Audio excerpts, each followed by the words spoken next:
Banyak berupa barang bekas. Kemudian di sini kita lihat yang pertama, kenapa kok ada penjualan angsuran dengan tipe yang trade-in? Nanti kalau kita sebagai penjual, kita bisa punya taktik. Barang bekasnya itu kita seolah-olah hargai dengan nilai yang lebih tinggi untuk menarik pembeli, biar pembelinya itu mau membeli produk barunya. Terus kita lakukan di sini, nanti kita lihat ada yang disebut dengan over allowance. Apa itu over allowance? Atau kita sebut dengan nilai tukar lebih. Selisih antara nilai barang yang bekas dengan yang kita hargainya jadi lebih berapa. Coba kita lihat di sini ya. Mari kita lihat di sini. Ada barang dengan harga pokok 675. Dijual seharga 1000. Kemudian kita sebagai penjualnya menerima uang mukanya bukan berupa cash, tapi uang muka yang kita terima adalah barang bekas. Nah, kita berikan nilai. Nilai tukar tambahnya barang bekas tadi itu kita hargai 300. Perusahaan kita memperkirakan tadi barang bekas yang kita terima itu nggak bisa langsung kita gunakan. Harus repair dulu, harus perbaikan dulu. Memakan biaya kira-kira 20. Kemudian nanti harga jualnya setelah habis diperbaiki, kemungkinan masih bisa dijual senilai harganya 275. Diketahui di sini, ini ganti perusahaan, berarti bukan yang laba kotor 40% tadi, kita ganti, di sini ganti soal laba kotornya 20%. Nah, mari kita hitung dulu yang tadi disebut dengan over allowance atau nilai tukar lebih itu apa? Kita lihat dulu, apa pengertiannya nilai tukar lebih melalui perhitungan berikut ini.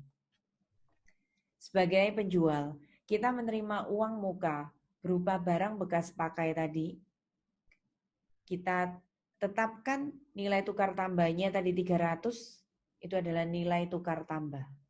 Nilai tukar tambah dari suatu barang bekas yang dibawa oleh customer ke kita tuliskan dulu di sini 300. Kemudian, prediksinya nanti setelah diperbaiki, kemungkinan barang yang tadi bekas kita terima itu bisa dijual senilai 275.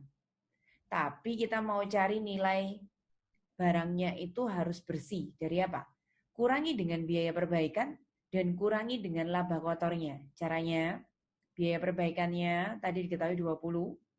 Berarti nanti kita nggak bisa terima 275-nya bersih ya.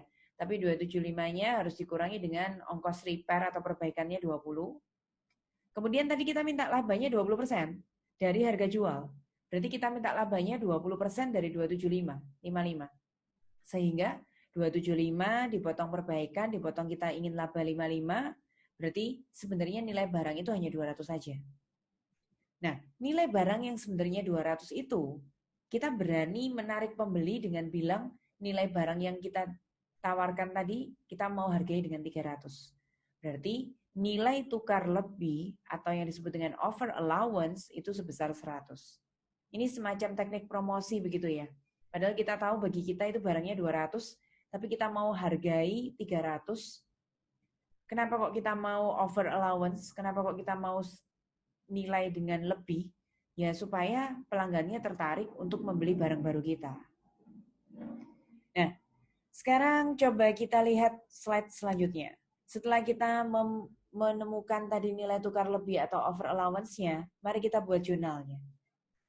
Jurnalnya di sini, kalau kita amati gantian. Ini malah menggunakan metode perpetual.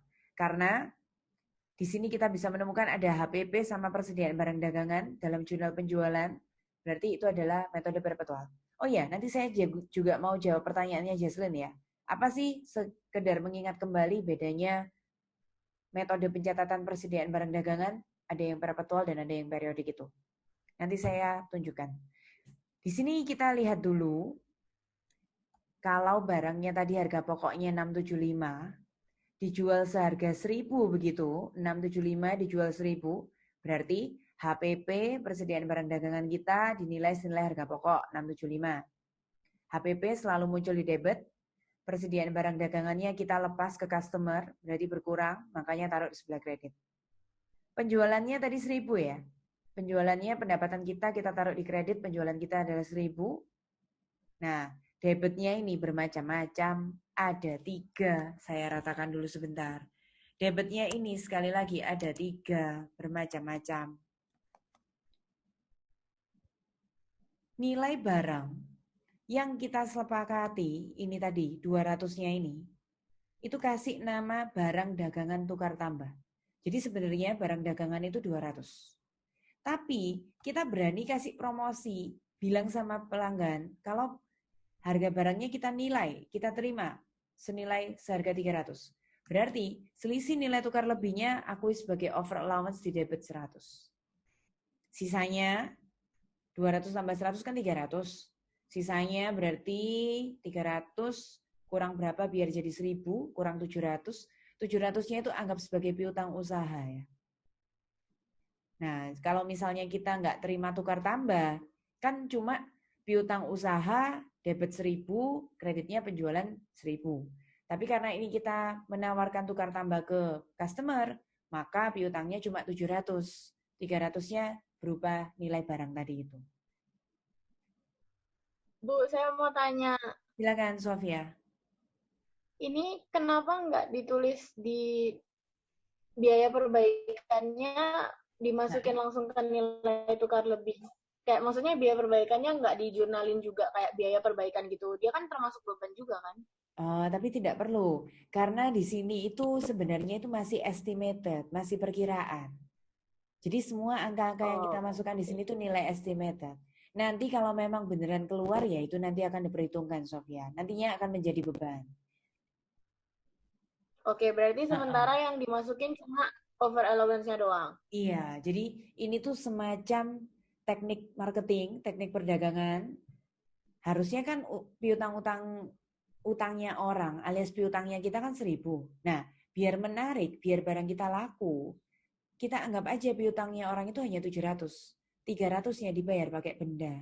Bendanya itu pakai nilai estimasi harga pasar terkininya itu tadi. Nah, harusnya bendanya kan 300 tadi kita tawarinnya. Tapi karena kita ternyata itu cuma teknik marketing harusnya 200, berarti 100-nya ini bisa juga kita anggap sebagai kayak rugi gitu loh. 100 itu kayak prediksi kerugian. Kerugian kalau diakuntansi kan sebelah debit. Oke, Nah, Bu, di terima sini kasih. ya sama-sama. Kemudian di sini saya punya catatan terakhir untuk trade in. Bagaimana nantinya ke depannya untuk menghitung persentase laba. Persentase labanya itu kan kita butuhkan. Karena kayak yang tadi ya, kita butuh mencari 60.000 laba bagi harga jualnya 150 biar bisa ketemu 40%. 40%-nya itu buat menentukan berapa laba yang boleh direalisasi. Sama, di sini kita juga punya rumus persentase laba. Kalau biasanya sebelumnya rumus kita hanya laba dibagi harga jual, di sini rumusnya kalau kita amati, harga jualnya harus dikurangi tadi itu, over allowance atau nilai tukar lebihnya. Jadi kalau penjualannya mestinya 1.000, tapi karena kita tadi berani teknik marketing rugi 100, berarti nanti kita harus mengakui penjualan itu 900 ya, nggak boleh 1.000. Jadi 1.000 kurangi 100 itu 900. Labanya dapat dari mana? Harga pokoknya 675, penjualannya 900 tadi. Berarti 1.000 kurangi 100 atau 900 tadi, kurangi harga pokok 675, berarti labanya adalah 225. Labanya 225 dibagi penjualannya 900, nanti kita ketemu persentase labanya 25%.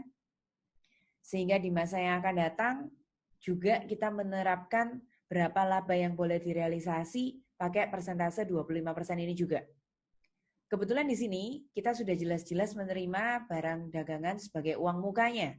Nah, uang muka yang tadi berupa barang itu kita nilai 200, 200 kali 25%, berarti itu yang sementara boleh kita realisasi saat satu jurnal ini dibuat.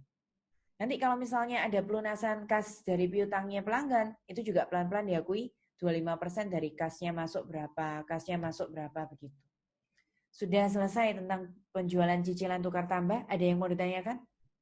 Saya, Bu. Ya, apalagi, Sof? Apakah mungkin dia bisa under allowance? Apakah mungkin jika bukan over allowance Under tapi allowance. Ya. kondisi sebaliknya begitu ya? Benar. Mungkin, itu mungkin sekali. Nah, cuma kalau misalnya kita seperti itu, kalau kita mungkin seperti itu, berarti kan biasanya pelanggannya nggak mungkin mau kalau misalnya kita tawarin harga barangnya itu dinilai murah-murah banget.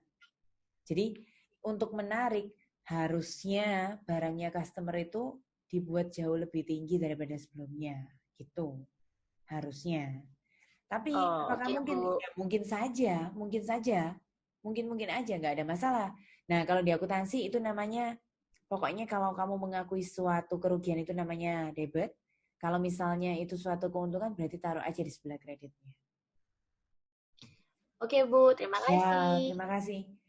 Selanjutnya di sini, apa, Feral? Oke. Nyambung saya, Bu. Ya. Selanjutnya kita mau menghitung bunga. Nah, perhatikan slide-slide berikut ini, ada 4 cara perhitungan bunga. Ini yang akan menjadi tugas kalian selanjutnya ya. Jadi, ini adalah lanjutan Oh my tugas. God. Aduh, lanjutan tugas dari yang